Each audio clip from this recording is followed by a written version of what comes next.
When his servant entered, he looked at him steadfastly and wondered if he had thought of peering behind the screen. The man was quite impassive, and waited for his orders. Dorian lit a cigarette and walked over to the glass and glanced into it. He could see the reflection of Victor's face perfectly. It was like a placid mask of civility. There was nothing to be afraid of there. Yet he thought it best to be on his guard. Speaking very slowly, he told him to tell the housekeeper that he wanted to see her, and then to go to the frame maker and ask him to send 2 of his men round at once. It seemed to him that as the man left the room, his eyes wandered in the direction of the screen. Or was that merely his own fancy? After a few moments, in her black silk dress, with old-fashioned thread mittens on her wrinkled hands, Mrs. Leaf bustled into the library. He asked her for the key of the schoolroom. "The old schoolroom, Mr. Dorian?" she exclaimed. "Why, it is full of dust. I must get it arranged and put straight before you go into it. It is not fit for you to see, sir. It is not indeed." "I don't want it put straight, Leaf. I only want the key." "Well, sir, you'll be covered with cobwebs if you go into it. Why, it hasn't been opened for nearly 5 years, not since his lordship died." He winced at the mention of his grandfather. He had hateful memories of him. "That doesn't matter," he answered. "I simply want to see the place, that is all. Give me the key." "And here's the key, sir," said the old lady, going over the contents of her bunch with tremulously uncertain hands. "Here's the key. I'll have it off the bunch in a moment. But you don't think of living up there, sir, and you're so comfortable here." "No, no," he cried petulantly. "Thank you, Leaf. That will do." She lingered for a few moments and was garrulous over some detail of the household. He sighed and told her to manage things as she thought best. She left the room, wreathed in smiles. As the door closed, Dorian put the key in his pocket and looked round the room. His eye fell on a large purple satin coverlet heavily embroidered with gold, a splendid piece of late 17th century Venetian work that his grandfather had found in a convent near Bologna. Yes, that would serve to wrap the dreadful thing in. It had perhaps served often as a pall for the dead. Now it was to hide something that had a corruption of its own, worse than the corruption of death itself. Something that would breed horrors and yet would never die. What the worm was to the corpse, his sins would be to the painted image on the canvas. They would mar its beauty and eat away its grace. They would defile it and make it shameful. And yet the thing would still live on. It would be always alive. He shuddered, and for a moment he regretted that he had not told Basil the true reason why he had wished to hide the picture away. Basil would have helped him to resist Lord Henry's influence, and the still more poisonous influences that came from his own temperament. The love that he bore him for it was really love, had nothing in it that was not noble and intellectual. It was not that mere physical admiration of beauty that is born of the senses, and that dies when the senses tire.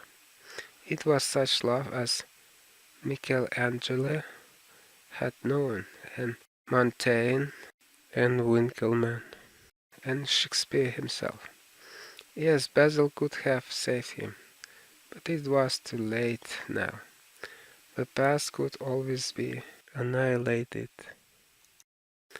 Regret, denial of forgetfulness could do that, but the future was inevitable.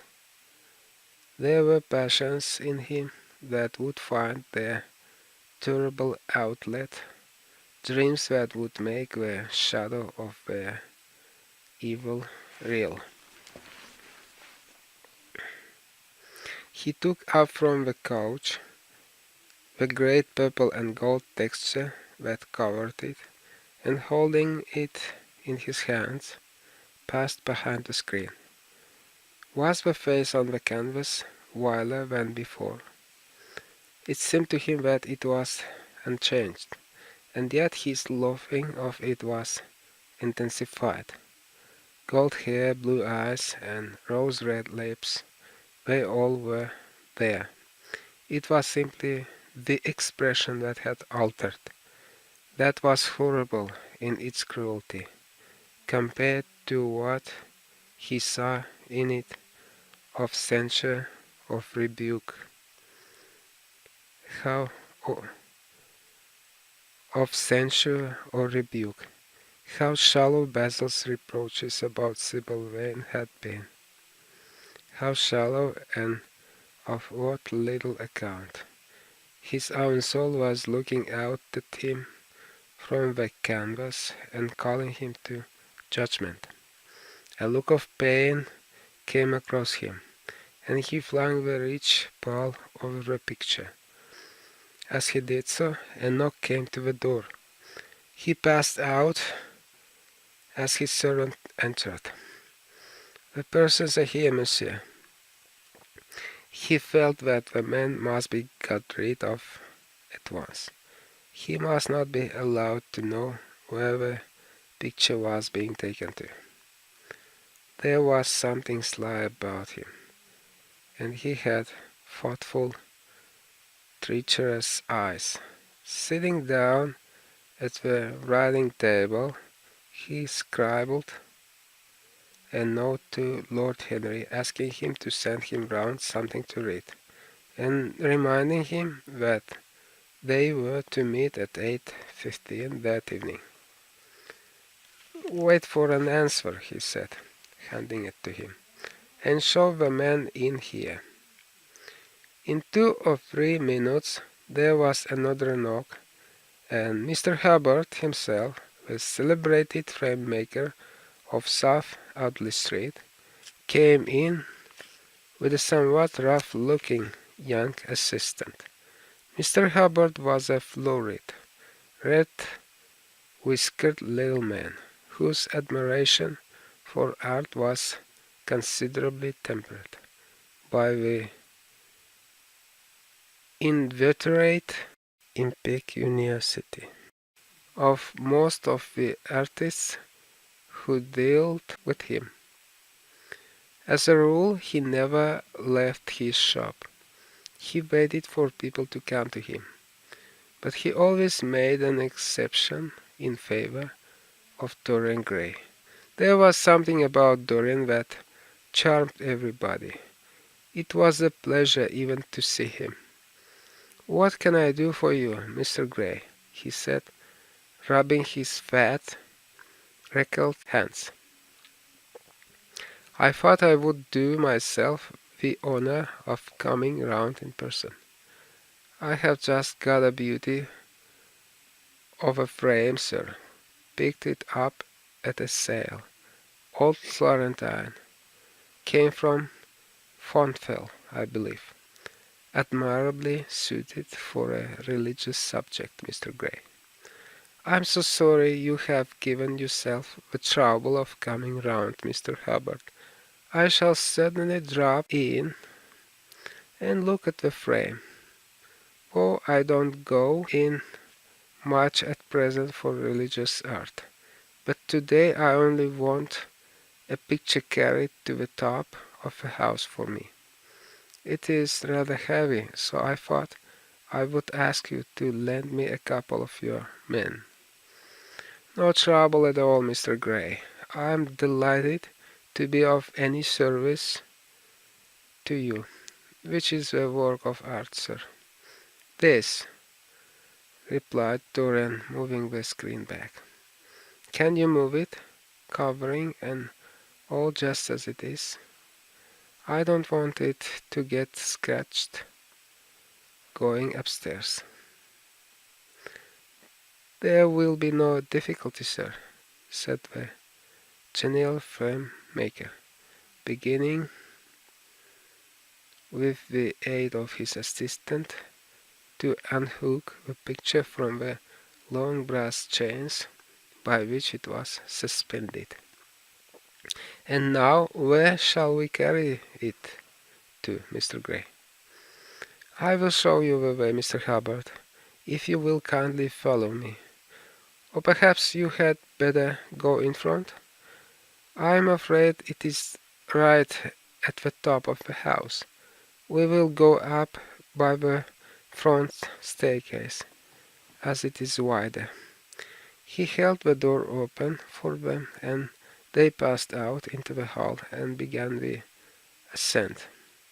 The elaborate character of the frame had made the picture extremely bulky, and now and then, in spite of the obsequious protests of Mr. Hubbard, who had the true tradesman's spirited dislike of seeing a gentleman doing anything useful, Dorian put his hand to it so as to help them. Something of a load to carry, sir, gasped the little man when they reached the top landing, and he wiped his shiny forehead. I'm afraid it is rather heavy, murmured Dorian, as he unlocked the door that opened into the room that was to keep for him the curious secret of his life, and hide his soul from the eyes of men. He had not entered the place for more than 4 years, not indeed since he had used it first as a playroom when he was a child, and then as a study when he grew somewhat older. It was a large, well-proportioned room, which had been specially built by the last Lord Kelsey for the use of a little grandson whom, for his strange likeness to his mother, and also for other reasons, he had always hated and desired to keep at a distance. It appeared to Dorian to have but little changed. There was the huge Italian cassone, with its fantastically painted panels and its tarnished gilt mouldings, in which he had so often hidden himself as a boy. There were satin-wood bookcase filled with his dog-eared school books. On the wall behind it was hanging the same ragged Flemish tapestry, where a faded king and queen were playing chess in a garden, while a company of hawkers rode by, carrying hooded birds on their gauntleted wrists. How well he remembered it all! Every moment of his lonely childhood came back to him as he looked round. He recalled the stainless purity of his boyish life, and it seemed horrible to him that it was here the fatal portrait was to be hidden away. How little he had thought in those that days of all that was in store for him. But there was no other place in the house so secure from prying eyes as this. He had the key, and no one else could enter it. Beneath its purple pall, the face painted on the canvas could grow bestial, sodden, and unclean. What did it matter? No one could see it. He himself would not see it. Why should he watch the hideous corruption of his soul? He kept his youth, that was enough. And besides, might not his nature grow finer after all? There was no reason that the future should be so full of shame. Some love might come across his life and purify him and shield him from those sins that seemed to be already stirring in spirit in flesh, those curious unpictured sins whose very mystery lent them their subtlety and their charm. Perhaps some day the cruel look would have passed away from the scarlet, sensitive mouth, and he might show to the world Basil Hallward's masterpiece. No, that was impossible. Hour by hour and week by week, the thing upon the canvas was growing old. It might escape the hideousness of sin, but the hideousness of age was in store for it. The cheeks would become hollow or flaccid. Yellow crow's feet would creep round the fading eyes and make them horrible. The hair would lose its brightness. The mouth would gape or droop, would be foolish or gross, as the mouth of old men are.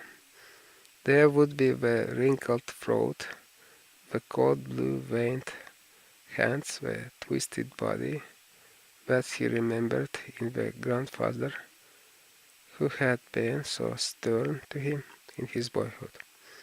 The picture had to be concealed. There was no help for it. "Bring it in, Mr. Hubbard, please," he said, wearily, turning round. "I'm sorry I kept you so long. I was thinking of something else." "Always glad to have a rest, Mr. Gray," answered the frame maker, who was still gasping for breath. "Where shall we put it, sir?" "Oh, anywhere. Here, this will do. I don't want to have it hung up. Just lean it against the wall. Thanks. Might one look at the work of art, sir?" Dorian started. "It would not interest you, Mr. Hubbard," he said, keeping his eyes on the man. He felt ready to leap upon him and fling him to the ground if he dared to lift the gorgeous hanging that concealed the secret of his life. "I shan't trouble you any more now. I am much obliged for your kindness in coming round." Not at all, Mr. Gray. Ever ready to do anything for you, sir." And Mr. Hubbard tramped downstairs, followed by the assistant, who glanced back at Dorian with a look of shy wonder in his rough, uncomely face. He had never seen anyone so marvelous. When the sound of their footsteps had died away, Dorian locked the door and put the key in his pocket. He felt safe now. No one would ever look upon the horrible thing. No eye but his would ever see his shame. On reaching the library, he found that it was just after 5 o'clock, and that the tea had been already brought up. On a little table of dark, perfumed wood, thickly encrusted with nacre, a present from Lady Radley, his guardian's wife, a pretty professional invalid, who had spent the preceding winter in Cairo, was lying a note from Lord Henry, and beside it was a book bound in yellow paper, the cover slightly torn, and the edges soiled. A copy of the third edition of the St. James's Gazette had been placed on the tea tray. It was evident that Victor had returned. He wondered if he had met the men in the hall as they were leaving the house, and had wormed out of them what they had been doing. He would be sure to miss the picture. Had no doubt missed it already, while he had been laying the tea things. The screen had not been set back, and a blank space was visible on the wall. Perhaps some night he might find him creeping upstairs and trying to force the door of the room. It was a horrible thing to have a spy in one's house. He had heard of rich men who had been blackmailed all their lives by some servant who had read a letter, or overheard a conversation, or picked up a card with an address, or found beneath a pillow a withered flower, or a shred of crumpled lace. He sighed, and having poured himself out some tea, opened Lord Henry's note. It was simply to say that he sent him round the evening paper and a book that might interest him, and that he would be at the club at 8:15. He opened the St. James's languidly and looked through it. A red pencil mark on the 5th page caught his eye. It drew attention to the following paragraph. Inquest on an actress. An inquest was held this morning at the Bell Tavern, Hoxton Road, by Mr. Danby, the district coroner, on the body of Sybil Vane, a young actress recently engaged at the Royal Theatre, Holborn. A verdict of death by misadventure was returned. Considerable sympathy was expressed for the mother of the deceased, who was greatly affected during the giving of her own evidence and that of Dr. Burrell, who had made the post-mortem examination of the deceased. He frowned, and tearing the paper in two, went across the room and flung the pieces away. How ugly it all was, and how horribly real ugliness made things. He felt a little annoyed with Lord Henry for having sent him the report, and it was certainly stupid of him to have marked it with red pencil. Victor might have read it. The man knew more than enough English for that. Perhaps he had read it, and had begun to suspect something. And yet, what did it matter? What had Dorian Gray to do with Sybil Vane's death? There was nothing to fear. Dorian Gray had not killed her. His eye fell on the yellow book that Lord Henry had sent him. What was it? He wondered.